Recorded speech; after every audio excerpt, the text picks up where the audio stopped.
Well, this is something that happened with Meg and I about 20 years ago, 98, and we got a call uh, early in a Sunday morning, and we were getting ready for church, and our daughter had already left, and a call came in from Wenatchee, said that Meg's mom was in the hospital and she'd had a massive stroke and she wasn't expected to live. So there was no real reason for us to hurry. So we waited for our daughter to get home from church, and we told her about it.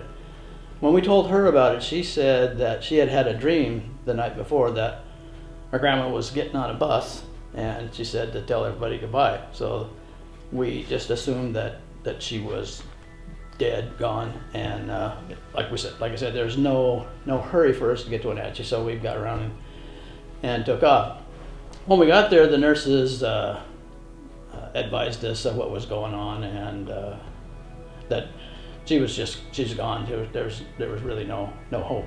When we went in and looked at her, something, she was basically unrecognizable. Her hair, which is always like an auburn brown, she was elderly, but her hair was still red, and her hair had gone gray. Her skin was all ashen. Her pupils were fixed and dilated, and she was gone.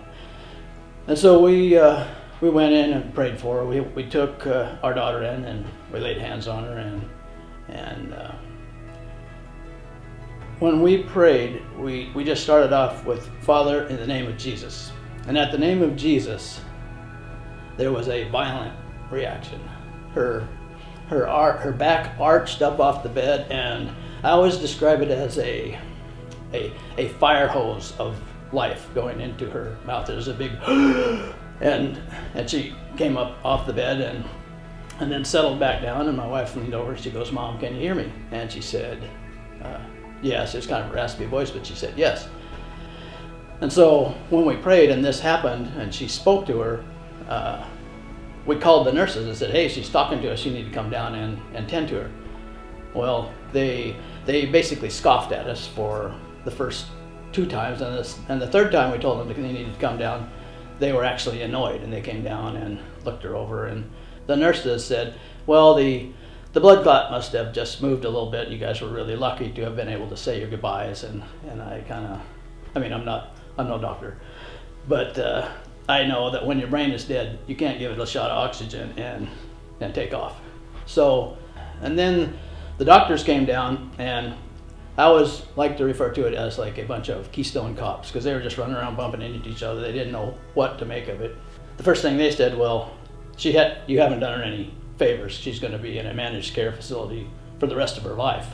When her breathing became labored, I could hear her breathing. I would pray, and her breathing would even out. It would calm down. So that was a lot of fun, actually, because there you could see the Lord's hand as you're praying. But the next day, the doctors came in, and this was day 2. They're saying, well, she's doing a lot better, but still no bueno. She's going to be, in rehab, physical rehab, for an extended period of time, months and months. And we said, oh, okay. And the 3rd day, she went home.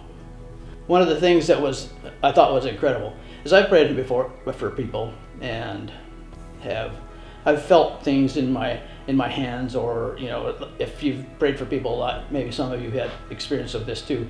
You can feel tingling or heat or these things in your hands. What was impressive to me is that when the Lord did this, it was a sovereign move of God, and my hands were on my mother-in-law, but I felt absolutely nothing. With all the power that was being exhibited at that point, that's just one of the things that really struck me. But another thing was that after she went home, because of how she looked, one of the things that struck my wife was that her hair now was back to its normal color, and of course her skin had gone back to its normal consistency. But these are some of the things that were impressive to us. Even though we were there, it was a sovereign move of God, because He loves us and He cares. So my conclusion would be, don't ever give up on God. Don't ever give up, period.